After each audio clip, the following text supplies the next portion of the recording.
कहते हैं कि श्रीमद् भगवद गीता में बहुत से रहस्य हैं, इसे गोपनीय कहा गया है। तो जब कहा गया है तो ये बात सही भी होगी। अब सोचने की वाली बात ये है कि इसमें जो 18 अध्याय हैं उसमें पहले अध्याय में भगवान श्री कृष्ण एक बार भी नहीं बोले। तो हमें ये इसमें तलाशना चाहिए, ये ढूंढना चाहिए कि वो क्यों नहीं बोले। कुछ तो इसमें रहस्य होगा जब इसे रहस्यमयी कहा है, गीता को गोपनीय कहा गया है। देखिए, मुझे जो समझ में आता है तो पहले अध्याय में अर्जुन ने ही सब बातें की है, और इस प्रकार की बातें की है अर्जुन ने जो भगवान श्री कृष्ण को पसंद नहीं थी। क्योंकि अगर हम इसके पहले के अवसरों पर जाएं तो युद्ध चाहते ही नहीं थे भगवान श्री कृष्ण कि युद्ध हो, नहीं चाहते थे वो।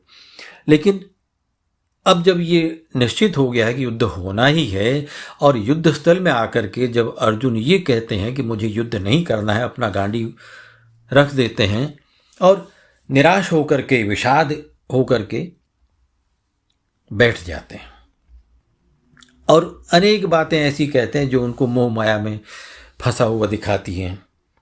मेरे स्वजन हैं, मेरे ही रिश्तेदार हैं, मेरे मामा, काका, ताऊ, भांजा, ये सब युद्ध स्थल में हैं, उनसे मैं कैसे युद्ध करूं?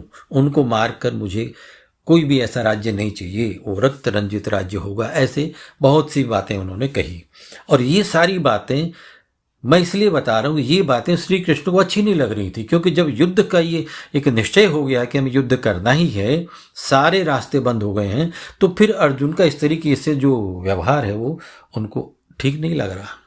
फिर भी उन्होंने अर्जुन की सारी बातें सुनी। तो पहले अध्याय में अर्जुन ने ही सारे संवाद बोले हैं, ये समझ लो आप। और श्री कृष्ण ने सुने हैं, क्योंकि श्री कृष्ण को उन्होंने कहा है। अब यहां सोचने वाली बात है कि श्री कृष्ण यहां पे एक अच्छे श्रोता बने हुए हैं, तो हमें भी भगवान श्री कृष्ण के चरित्र से यह सीखना चाहिए कि हमें भी एक अच्छे श्रोता बने। देखिए, डिस्प्यूट तो घर में भी होते हैं, समाज में भी होते हैं, हमारे पड़ोस में भी होते हैं, रिश्तेदारी में भी होते हैं, मतभेद होते हैं। एक छोटी सी सोसाइटी है, वहाँ पे भी अगर कोई मीटिंग्स होती हैं तो वहाँ भी डिस्प्यूट्स होते हैं। तो अगर मान लो जैसे श्री कृष्ण ने अर्जुन की बातें सुनी, अगर कहीं डिस्प्यूट होता है तो हम अगर सामने वाले की बातें सुने तो इससे 2-3 लाभ होंगे। एक तो ये होगा कि हम सामने वाले का जो पॉइंट है, यानी उसे कहाँ पेट में दर्द है, वो हम समझ सकते हैं कि उसकी पीड़ा क्या है। दूसरा ये होगा कि सामने वाला जो हमें अपनी पीड़ा बता रहा है, उसकी पीड़ा कम होगी, क्योंकि आपने सुना है उसकी बात को। तो उसका जो एक लेवल पे जो टेंशन था, जो उसकी फीलिंग थी, वो कम होती है। और तीसरा ये होगा, इसका लाभ ये होगा कि आपने उसकी बातें सुनी है। जैसे अर्जुन की बातें श्री कृष्ण ने सुनी जो उन्हें पसंद नहीं थी, ऐसी बातें भी सुनी। तो जब आप अगर वो डिस्प्यूट वाली बात सुनते हैं तो ये एक नियम समझ लीजिए कि अगर आप उसकी बात सुन रहे हैं तो आपकी बात सुनने को वो बाध्य है, यानी आपकी बात उसे सुननी ही पड़ेगी। और जब आपकी बात वो सुनेगा तो आप अपनी ही बात को, अपने पॉइंट ऑफ व्यू को उसी के हिसाब से उसको समझा सकते हैं। तो आपका डिस्प्यूट सॉल्व हो सकता है, या जो उसकी प्रॉब्लम्स है वो एक कम हो सकती हैं।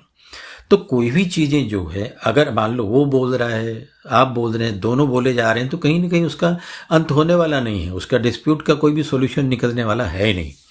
तो हमें भगवान श्री कृष्ण के चरित्र से ये भी सीखना चाहिए कि we should be good listener. हम एक अच्छे श्रोता भी होने चाहिए।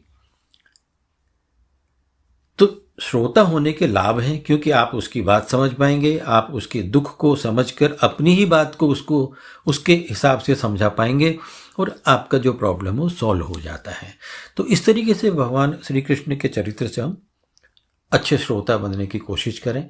तो एक जो भी हमारे परिवार में या हमारे रिश्तेदारी में, हमारी सोसाइटी में, हमारे समाज में, कंपनी में, कहीं भी कोई अगर कोई ऐसी डिस्प्यूट आती है, मतभेद आता है, तो हम आपस में बातें सुनें, आपस में बातें करें और उसका हम रास्ता निकालें। जय श्री कृष्ण।